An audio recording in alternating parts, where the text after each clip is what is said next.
Мемлекеттік қызмет істері және жемқорлыққа қарсы іс-қимыл агенттігі халыққа қызмет көрсету орталығында таратылатын қолхаттарға жадынамалар орналастырған. Мұндай акцияның мақсаты жайлы келесі сюжетімізде. Халыққа қызмет көрсету орталығына келген әр адамға осындай қолхат беріледі. Ол жерде қызмет көрсеткен оператормен қабылданған құжаттардың тізімі жазылады. Ал қағаздың екінші жағына әлеуметтік маңызы бар электрондық қызметтер, мемлекеттік қызмет істері және жемқорлыққа қарсы іс-қимыл агенттігімен байланысуға болатын телефон нөмірі жазылған жадынама болады.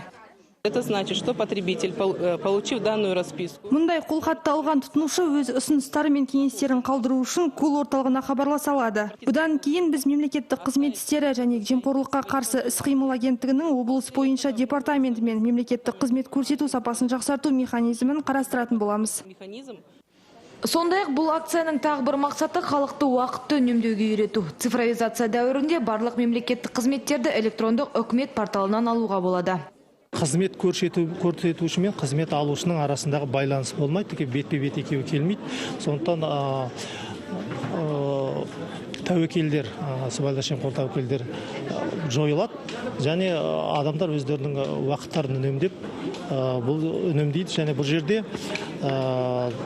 сыбайлас жемқорлыққа емес, электронды түрде қызметтерді алуға көп назар аударылған.